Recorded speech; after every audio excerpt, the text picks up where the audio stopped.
Hey guys, Ranger here, and welcome back to another video and another reaction and review. And someone told me that there was a new Mickey cartoon out, Safari So Good instead of So Far So Good. And I didn't actually know that the cartoon was out until someone told me about it. So let's go ahead and dive in and see what it features. The thumbnail shows Mickey and Minnie in it, so it looks adorable. And so I'm assuming they are in Africa. So let us begin. Starting the video in 3, 2, 1, click. I already love the leopard print background. Guess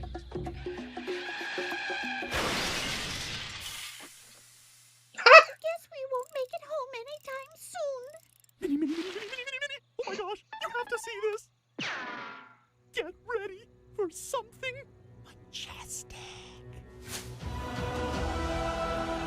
It's a circle of life. Oh, Mickey.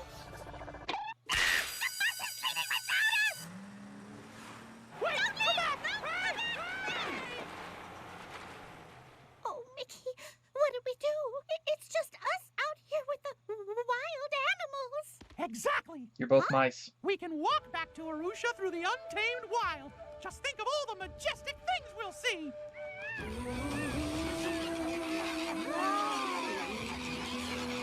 I love this soundtrack.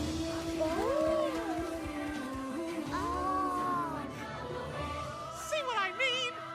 Oh, I do. Come on. This is a full take on The Lion King.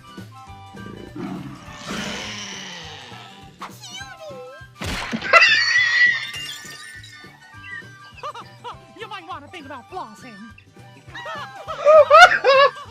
Oh my gosh! Hey, this is a wonderful. Okay, I got one. What do you call a one-legged hippo? A hoppo! That's supposed to be the three hyenas from Lion King, isn't it? Dumbo. How about one with Mama Elephant? Oh, no! Mice! Right, of course. Okay, I get it.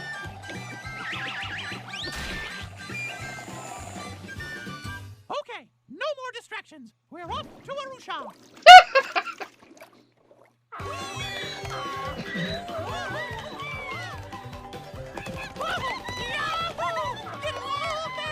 This is basically what would have happened if Mickey and Minnie had been in The Lion King.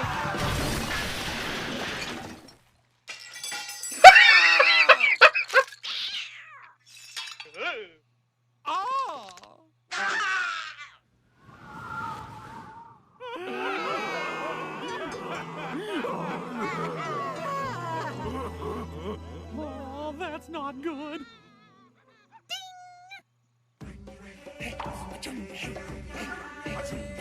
Oh boy. Pink?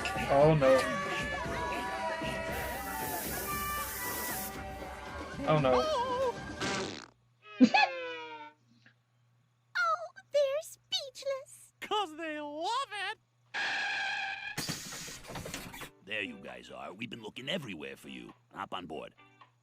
Nah, you go ahead. There's still so much majesty to see. Yeah, I could literally stay out here forever. Bye.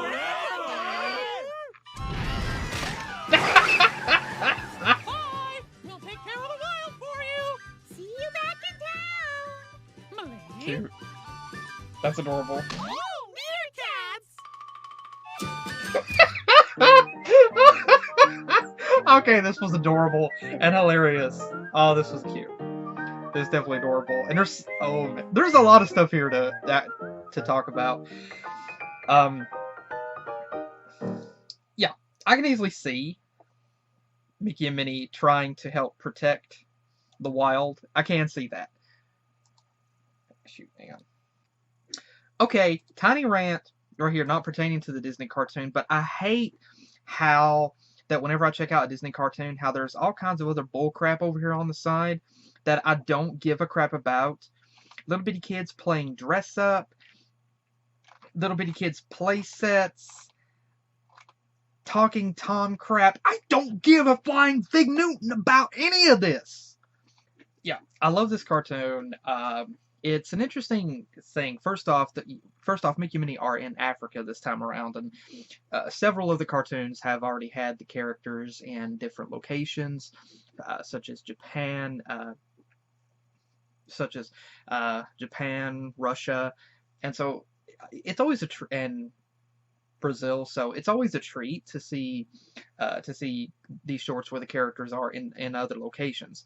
This one right here is no exception. It's great to see the mice in Africa, and pardon me, it's great to see that and to see them kind of experiencing that. And here, Disney had the opportunity to go with references to their own film, The Lion King, and kind of make a bit of a parody of that. And so that was really awesome to see that as well, which I will detail later. But there's an interesting setup here that Mickey and Minnie, they kind of get left behind accidentally on the tour, and so they start experiencing different things with wildlife, and it turns out they get a little too involved with the wildlife, and the wildlife ends up hating them in the process. And the mice are just kind of happy-go-lucky with it, and so they are more of a danger to these creatures than nature itself, which is kind of comical. But yeah, this is still a very cute, very, very sweet little cartoon. And it's not really the first time that I have seen a setup where a character is more of a nuisance, and at the end of it, the people that a character had annoyed ended up running away from that. Not the first time I've seen that setup. I don't remember directly the other times that I did, but I have seen that setup before. But it was interesting to be able to see it with the Mickey and Minnie on this, and it was really adorable. And so it's interesting that Mickey and Minnie here, they were so excited about these animals that they ended up getting too involved instead of leaving well enough alone, let the animals have their own thing. They just wanted to experience nature in its own glory and have some fun, which was really cute. And I can say that the mice are more zany and more excitable and exuberant in these cartoons than they are in other, such as in some other older cartoons, or some other cartoons such as the Mouseworks or House Mouse cartoons or Disney Comics. I think in that setup, Minnie would probably be Minnie would probably stay back away from a lion and be more concerned about Mickey getting around him, as opposed to them actually trying it themselves. So, yeah. But still, this was a very cute cartoon, and it kind of is a bit of a reference in a way. I guess you could take that as a bit of a note that there are people who kind of get too close to animals in the wild, and they shouldn't, and that they're more of a danger to these animals. And so I'm definitely going to have to say, please don't do that. Please don't do something to get yourself mauled, but yeah, don't endanger these animals. They're just kind of doing their own thing, so don't put them at risk. So yeah, I support animals, I support endangered species, so yeah, please respect that. But going over just some different things about this cartoon, this bus, it kind of looks like the Mystery Machine and how it's painted. That's just kind of what it made me think of. And so it's interesting that we hear a crash earlier. We hear the sound of a crash earlier, brakes squealing, and we hear a crash, and we see smoke coming from the front of the vehicle. But yeah, they were able to get it fixed, and we see the tires go off this road. I don't know, maybe something ran out in front of them, caused them to crash. But this particular scene with the lions here, this looks like Pride Rock. This honestly looks like Pride Rock, and you got Simba, you got Nala, you got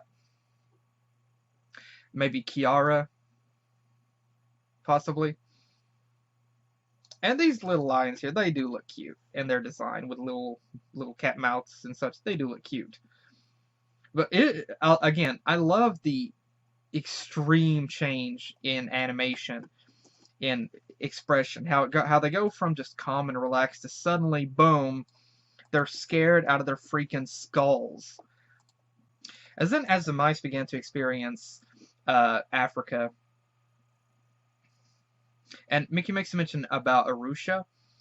I've never been to Africa, so I'm asking, Arusha, that a real place? It has to be, yes. But the mice began to experience Africa, and it's pretty much like with the Lion King. And some of the soundtrack that is playing in the background to this sounds very similar to the Lion King. It sounds like maybe, I wouldn't say that it's a rendition of that, but it does sound very, very much like that. I was honestly waiting for a scene where young Simba would come out of a location somewhere and be singing "Just Can't Wait to Be King." I was honestly expecting that. And this little deer made me think of Bambi. It did. It's a very cute design, and then I love this little bit whenever Minnie grabs this little deer, and the deer's just adorable. And Minnie grabs the deer, and the poor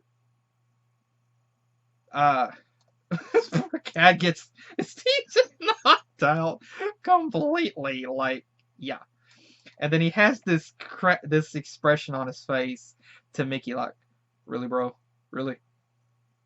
And the nature of the mice playing with instruments here, with animals, this definitely takes me back to some of the original black and white Disney cartoons whenever the mice were more musical, in that they would find or make instruments out of just random things.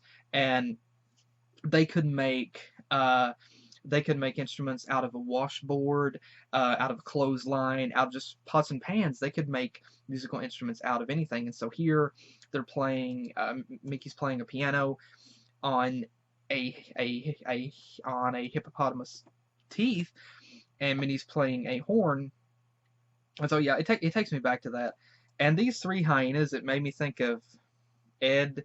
I think it was, and I apologize if I'm pronouncing this incorrectly. It has been quite a while. Ed, Shenzi, and Bonsai, I think it is, from The Lion King. I mean, you have three hyenas here, laughing hyenas. That's what it makes me think of here. Then this elephant here, this has to be like Dumbo. This has to be Dumbo, because it looks like Dumbo. It honestly does. And it makes me wonder now, if in the Disney parks, if at Disneyland and Disney World, if the mice are sometimes barred from the animal kingdom. Yeah. And this bit, of course, where the elephant sees the mice and she freaks out. Yeah, elephants are afraid of mice, so for her to turn around and see mice, yeah, that's realistic. And I love the typical cartoon gimmick where this female elephant suddenly pulls up what is apparently a skirt and stands there. This is gold, honestly, because this is similar to like the old classic style cartoons, and I love that they went with this. It's really comical. And it's also comical how the mice are just kind of standing there like they have no idea what they're talking about. Of course, this is an interesting thing, and I know some people, I haven't read the comments for this cartoon, but I'm sure some people would probably point this out, is here you have domestic wild animals, and here you have other animals, like Mickey and Minnie, who are domesticated, who are familiar with technology and whatnot. So how does that work? Well, here's the thing. In the anthropomorphic universe, you don't question logic like that. You just don't question it, because it will make your head hurt if you try to figure it out. And then the mice riding away on a zebra. Again, this kind of takes me back to the old black and white style cartoons where the mice, as well as some of the old Disney comics where the mice would end up, where the mice would ride around on a horse or something like that, like with the ending of a cartoon. That's what kind of made me think about that. And whenever the animals end up losing their stripes and spots, it made me think about the end of that Goofy cartoon where Goofy visits Africa. And yeah, this reminds me of that final scene, one of the final scenes in that short, where the elephant lands on top of that cougar, I think it was. I'm not completely certain, and whenever the elephant gets up, all of his stripes are left on the elephant's rear end. Yeah, this takes me back to that particular cartoon. And that little moment, of course, whenever Minnie suddenly is like, ding, and she holds up these paint cans, that was cute. And I love this little bit too, where the mice are just standing there, and like I love this little bit where they're standing there. Minnie has like the paint roller, Mickey has the paintbrush.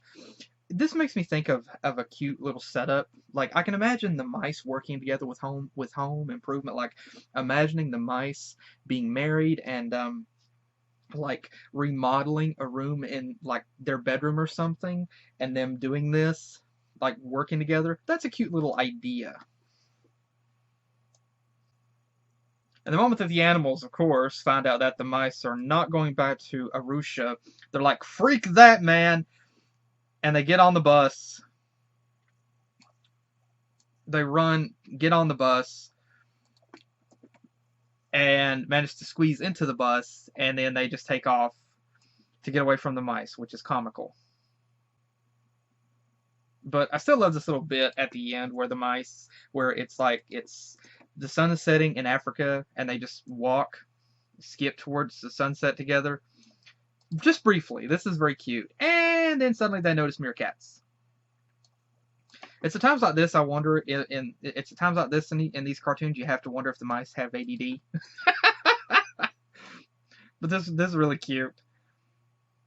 And I'm just wondering, like a little setup, like what happens to them after the sun sets and it gets dark in the Sahara?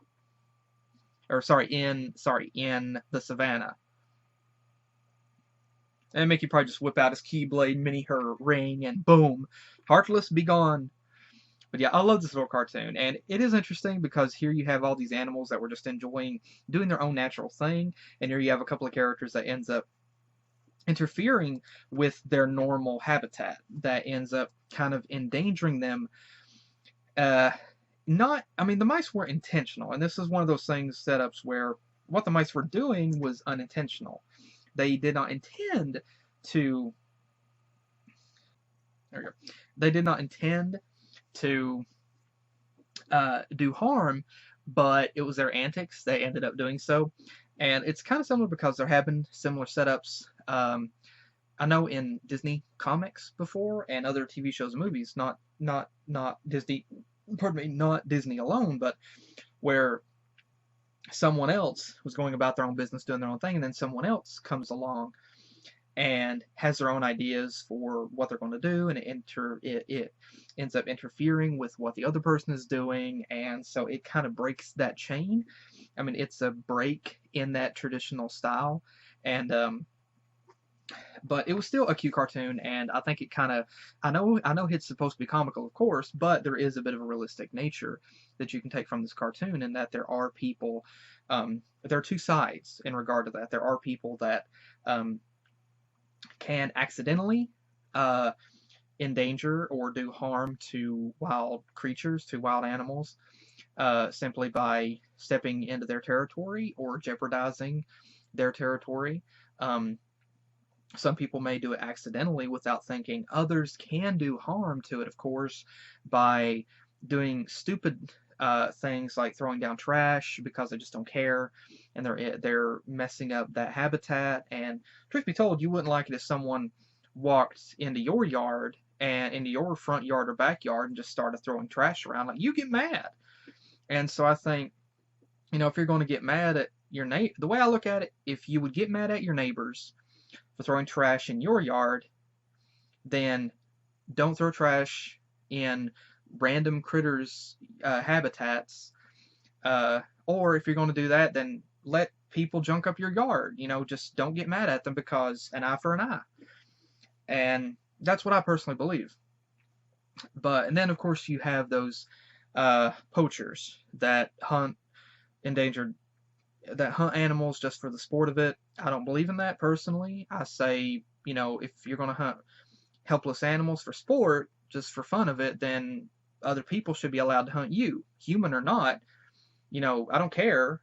If you're going to hunt helpless critters, then let someone hunt you and see how you like it. But anyway, so yeah, there is a realistic thing that you can take from this, and that you can accidentally endanger wild creatures. So yeah, please be advised, stay away, don't endanger the animals, and be careful. Just respect their home, like you would have someone respect yours. But still, this is very, very cute, and it is comical because it's a great little thing. Like I said, this is what would have happened possibly. You can imagine this is what would have happened if the mice had been in The Lion King. It's also something because it's comical to see art of the characters and even the characters at the parks with like the Disney with the Animal Kingdom and see this cartoon and it's like Disney, what are you trying to say? Like, is this what like have you had to ban your own characters from parts of your own park? But yeah, like I said, this is more of a comedic style because I kind of don't look at this as actually canon because I'm going by the logic and the characters' personalities in other cartoons and other comics. And in those comics and cartoons, I can see the mice being more concerned about being left alone in the savannah and being worried about the wild creatures that are there. And I can also see them more respecting their habitats, their homes, and then themselves, and trying to maybe help them, and instead of interfering. So I can kind of see more of that happening. I'm not saying that I didn't enjoy this cartoon. I mean, I love it. It's cute. It's fun, and I mean, it's comedy. It's comedy gold, and I love it. This is a great cartoon. Um, but like I said, uh, as far as the character's personality wise, in a way, I can kind of see me doing a couple of things here. Like, I'm the kind of person, yeah, walking along and suddenly I see a cute little critter and I'm like, oh, cute. I'll get distracted by that. Um, However, I'm not going to go to the wild and try to pet a lion or a lioness. It's not something I'm going to do because, they, 9 times out of 10, they wouldn't want me there. I'm going to respect their privacy. I'm going to leave well enough alone. I'm going to respect that. But I do think I do still, like I said, I love this cartoon. It's very cute, very sweet. It's hilarious as well. And I love the references to The Lion King. And I think Disney has done other parodies and other little gags to their past films in these shorts. So I'm looking very forward to what else that they will do in the future. And of course, because these cartoons are shorter, you have less time for slapstick, so you have to kind of move at a quicker pace. But I do think it'd be cool if they could do a full series, longer cartoons, be able to flesh out the stories a little bit more. I think that would also be great too. But still, I love these cartoons. So again, to everybody that worked on this cartoon, the writers, everybody, voice actors, animators, everybody, thank you all so much for working on this cartoon, Disney. Thank you guys. And please keep these cartoons going. Please keep them going. These are fantastic. And so please keep them going. Thank you as well. And I also hope you guys enjoyed. Thank you guys again for joining me. And hopefully I will see you guys in the next video that I do. Take care.